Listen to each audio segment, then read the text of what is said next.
we're going to talk about. We're going to talk about doing some magic. Jim said it's Halloween this month. That's true. So why not have a little Halloween magic? And we're doing a little magic with the reports module. So I'm going to tell you a little bit about a case study that, well, I'm going to give you a case study of a client that Jim and I finished recently.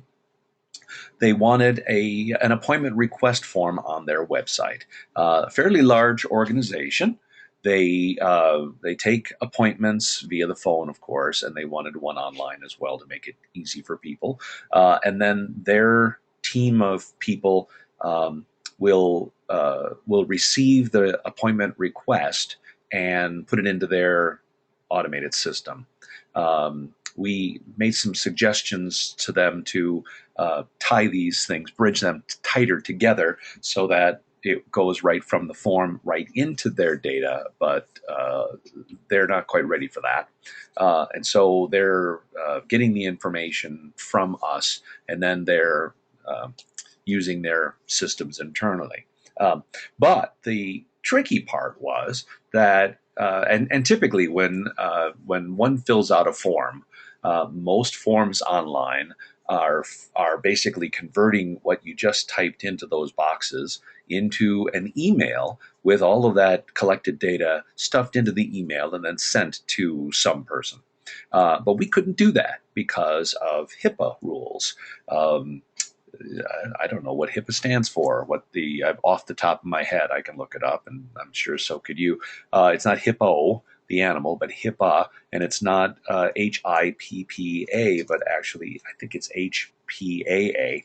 And it's about privacy rules, mostly in the medical community. I believe it's definitely started there, and I don't know if it extends out past that, but it's definitely for privacy, patient information privacy. So you can't just go and send an email out.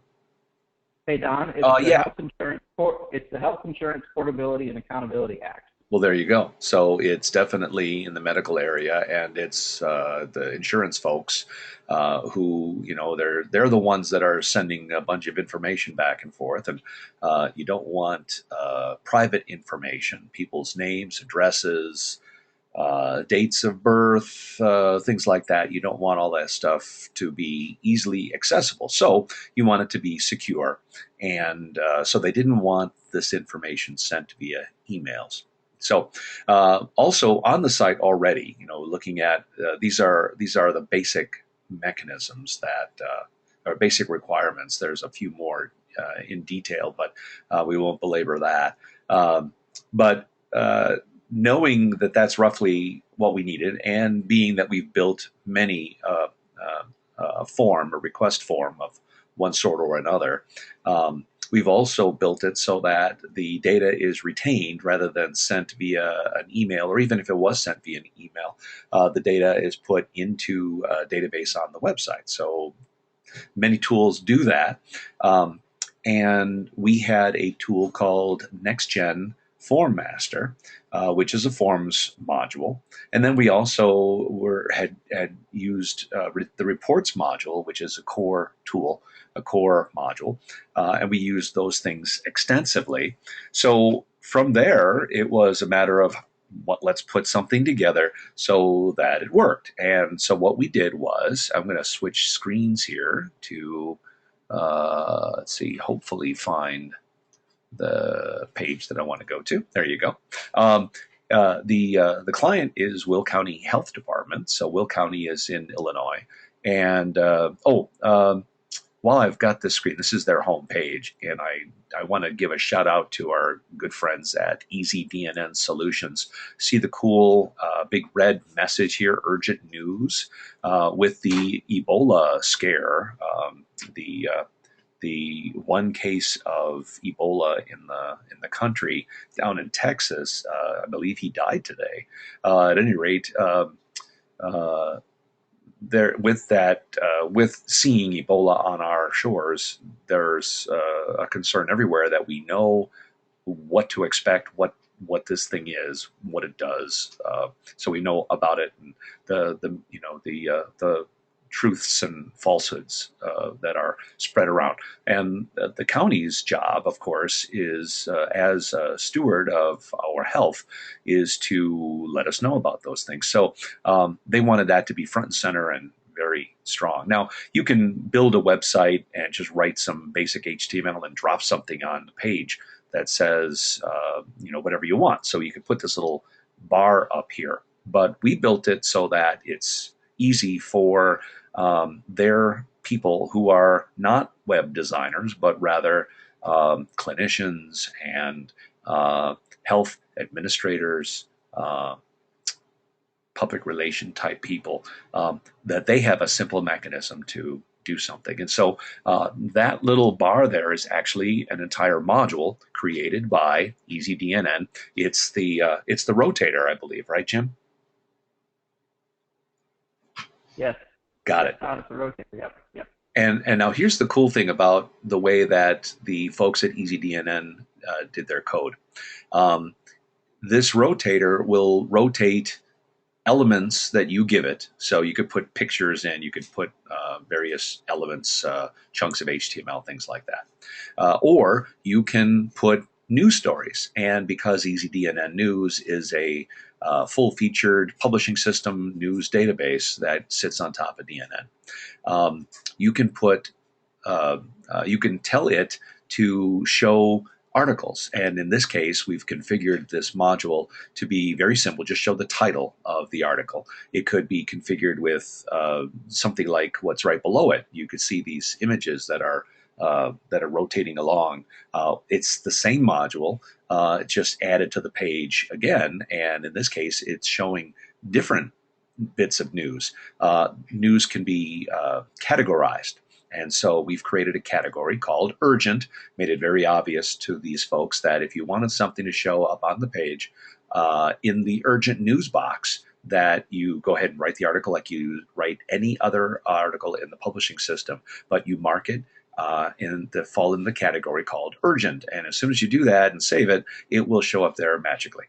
And that's kind of what it did. And the other thing about most modules that you have is the module takes up space on the page and then displays whatever data it has. And in many cases, if a module doesn't have any data, it may even write the words no data found or no records found or something like that, but still taking up space. Now, EasyDNN News and that whole package that he has, that his company has the smarts built in that if there is no urgent news right now, if there's no epidemics, if there's no emergencies of any kind, that the module doesn't show. It's there on the page, so we've put it there and it's in its place. But if once, hopefully, the Ebola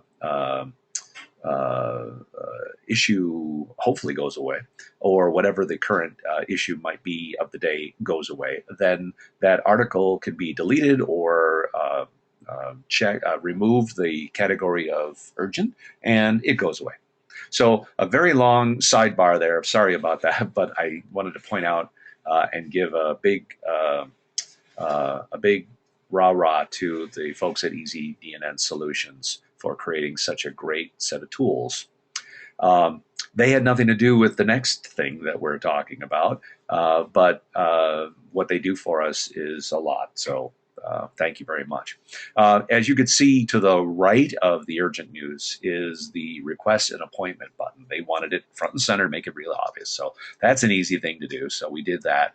And when you click on that, it takes you to an appointment form. Very simple, to the point appointment form. You've seen forms many times, so I won't belabor the point about what's there, but there's a couple of key things to point out. The first is it says make an appointment for, and there's a drop down of a number of different departments. Behind that drop down is an email address, and the folks at NextGen like a number of other form makers on DNN, have the ability of using one of the fields in the form as the send to for the email that gets sent. And in this case, we're using that field for where the email gets sent. But the email itself is not the entries of this form. I'm going to switch to edit the page and then go over to manage the form items to point that out to you. And that way you could see, if you go to messaging and see what the template for the email messages that goes out, notice it says right here, a new appointment request has been entered on the website. It says what department it was for, which you just saw there on the dropdown. The request date and time, so when they are requesting their appointment. And then per HIPAA rules, we're not showing any of the details here. Instead, click on this link. So that's what their staff people, depending on who is getting this, that's what their staff people is receiving. They're not receiving an email. And notice on the right-hand side of the screen here, Next Gen Form Master makes it easy for somebody who is configuring this module to drop in all of the fields that are part of the form so that they can pretty much just send all of the important information that was filled in via an email. And of course, in our case, we couldn't do that. So instead, a very simple message with a link that says for them to go to the website. I'm going to exit out of Form Master and come back to the page. And the link that's there goes to another page on the site. That page has security set on it so that not just the general public can see it, the all users cannot see it. You need to be a particular role or set of roles. There are a number of different departments. Each department has a role or multiple roles associated with the department. And then there are supervisors that manage more than just the one department. So all of those roles are taken into account when you go to the page. I'm currently logged in as at host level, which is host level, administrator level. It's pretty much the top level, so I can see all of the pages, and that therefore wherever I go, you're able to see the pages that I'm going to. I'm going to take you to a page that we mocked up. Obviously, because of HIPAA, the records that are going into this system are real requests for appointments, and so we're not going to show you those records because we don't want to violate the same HIPAA rules that we coded this for. But what we did was we made a duplicate of the database and put in some dummy roles, rows in the database that illustrate all the points for today's demonstration. So I'm going to take you over to the copy of the appointment request. You'll notice only administrators can see this. That's the big blue windows here. And what I'm going to do is I'm going to scroll up the page and show you what a request looks like. So there's a record here for Jim. There's a record here for me. And that's what the people are, their processors are seeing. This is on the website. It is protected. They have to log in to get to these pages. So it is not for the general public to see this. Only those that need the information internally at the health department see this information. Now, one key point to point out to you is that there's this mark as processed. That was an add-on. And remember when I was showing you the list of requirements, we switch back to that. We were able to give them what they wanted with using an off-the-shelf module, the Next Gen Form Master, which we were already using in other places on the website. And it had the ability to save the information into a database table, and you can configure it to do that. So that's great. So Forms module took care of that part of it. And then the report module is what was showing you the list of people that had requested appointments. So the next thing that we found out after they saw what we did for them, they immediately said, well, gosh, this list is going to get kind of unmanageable. We're going to have this really long list. Even though the records are organized so that the latest request is at the top of the list, you never know when you finished the work. And did they properly set up an appointment for this person? So what they wanted was some mechanism to remove it from the list so that they wouldn't have to see it anymore. Let's switch back to the appointment list itself. And so what we did was we made a mechanism so that you can see the record, but then click a link that says mark as processed. Now, if you click the link, you get a pop-up that says, are you sure? And if you say okay, it will mark this as processed. So let's dig into the report module settings to understand what actually is going on here. If it's marked as processed in the administrator screen, which we show here, we make a duplicate of this module for somebody in a particular department, like say, for instance, the medical group. We would make a list where only those requests show up in their list. So when they're logged in, that module is set to show those records, the medical records, but it only shows if you are set with the role of the medical scheduler. And so that's an easy enough thing for you to set up. We won't go into where to click on roles. We figure you know what the roles are. So I'm going to focus my attention on how to set up the report module. So we're going to edit the page here. I'm going to go into settings.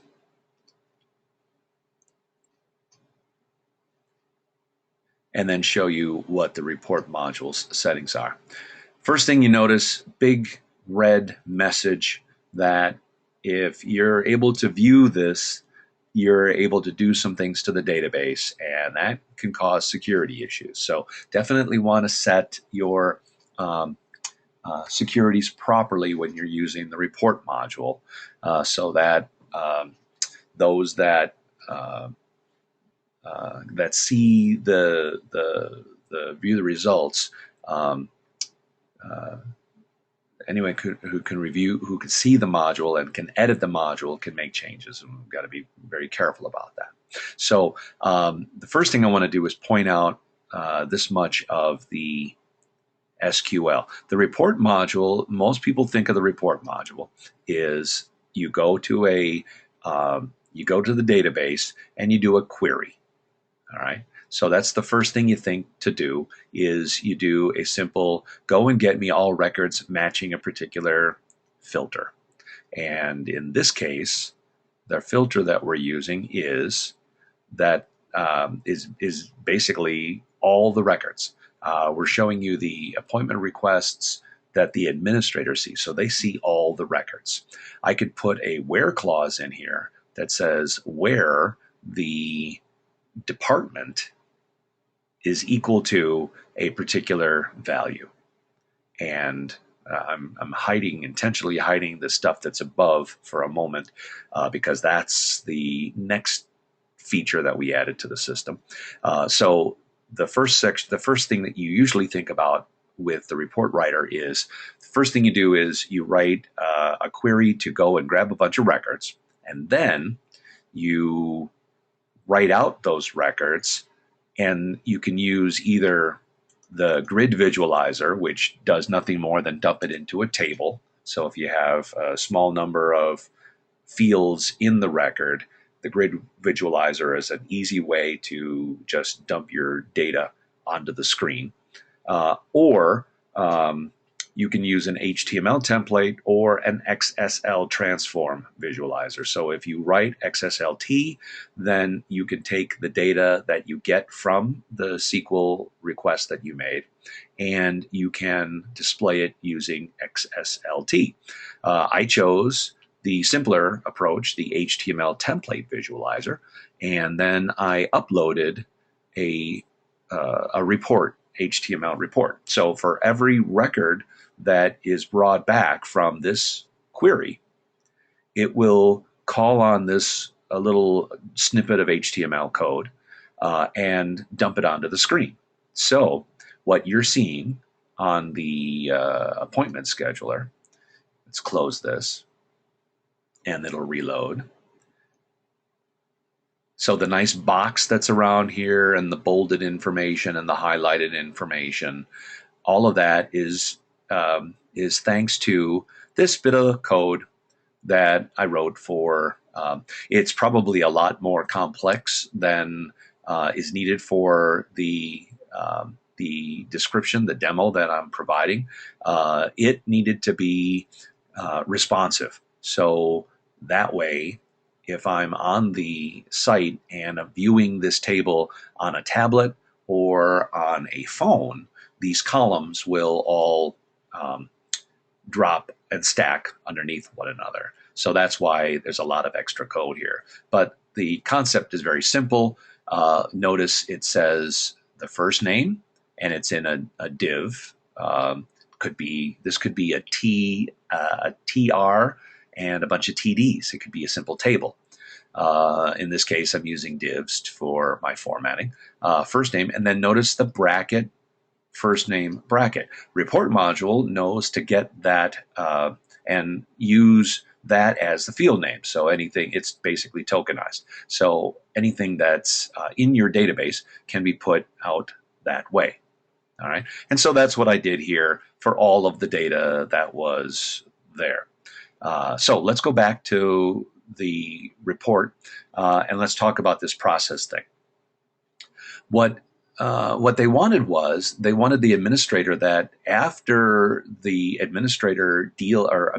the scheduler deals with this record, they don't want to see it anymore. So they want to click the button that says mark as processed. And what that should do is eliminate it from their list. And so we thought about that. At first we said, well, report writer will show us the stuff, but can report writer actually do the management of the database? Can it change the records? And interestingly enough, with some testing, because we didn't see any documentation to that effect, but with some testing, we found out that yes, indeed, it does.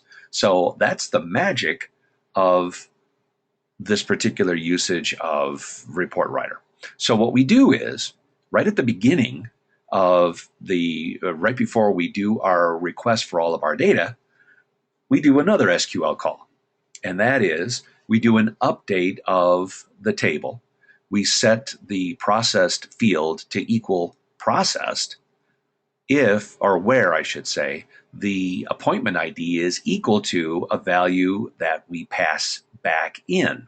So if you're filling out this form, if you're viewing the table, you get to the bottom where it says mark as processed. That's a link that calls the page.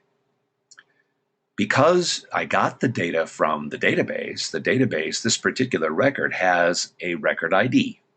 That's the SWI scheduled appointment ID. That is a self-incrementing. That's the key for the data table.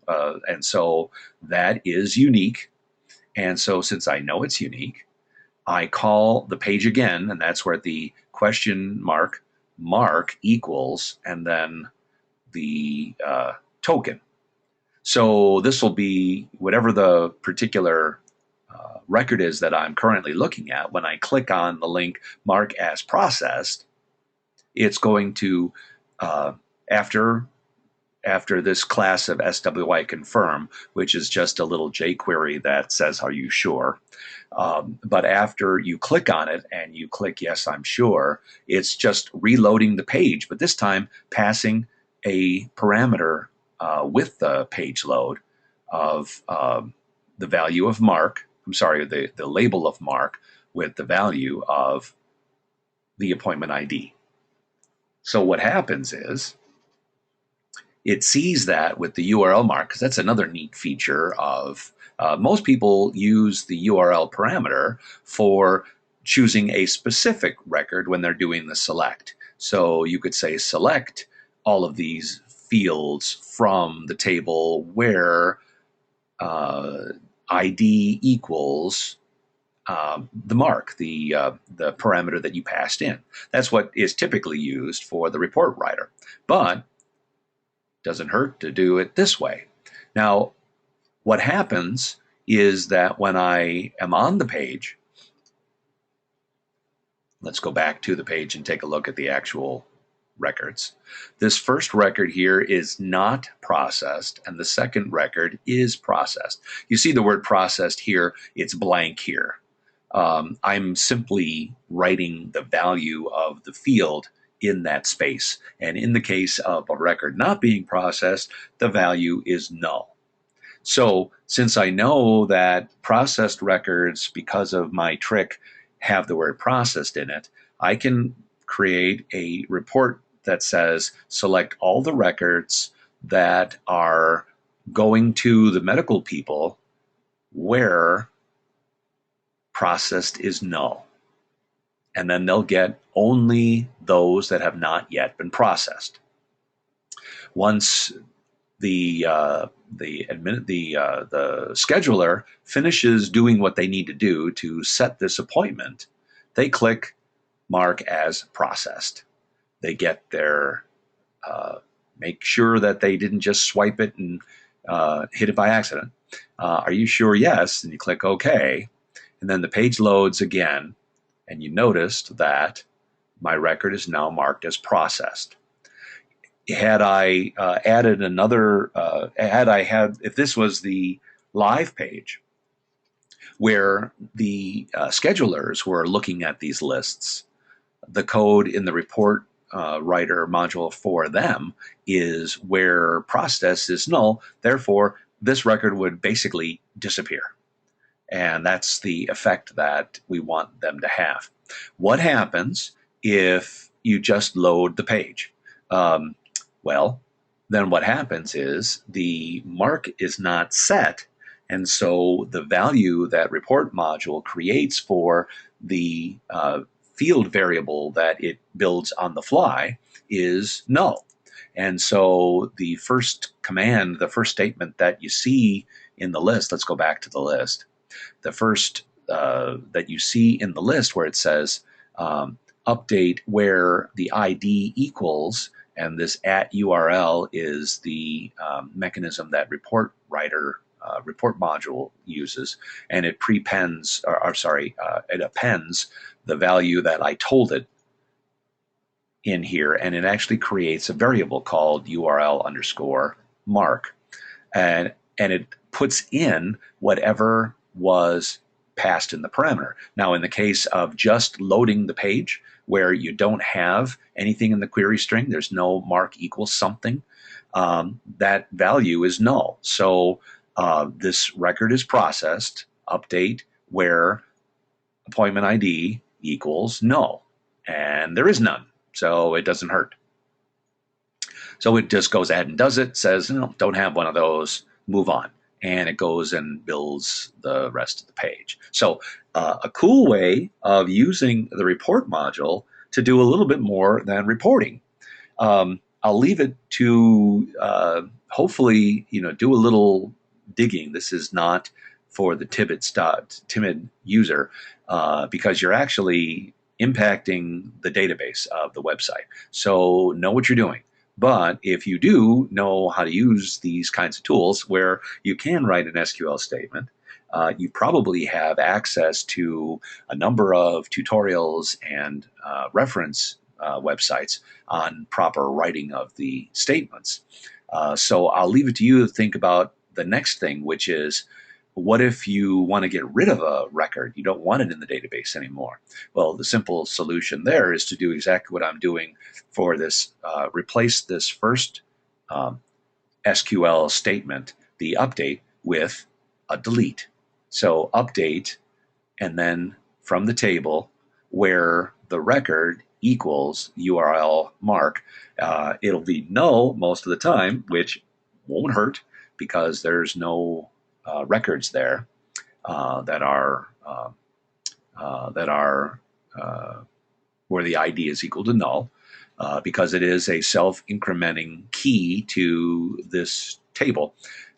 So the delete won't hurt, but if you wanted to add a delete capability, you could. And you can also change other values in the table by doing that trick in your template, by having a link in the template that refers to the appointment ID, and you can change it to some set value by using this. You can even change it to a well, if you get really fancy, you probably could change it to some other item, some entered field. But that's getting awfully fancy. I mean, you could even do something where you pass a parameter in via a prompt in JavaScript or jQuery. So there's a number of interesting things to do there. That's how that works. It is, again, a protected page, so that you don't want just anybody to be able to jump in and remove records, etc. So that's how it works. So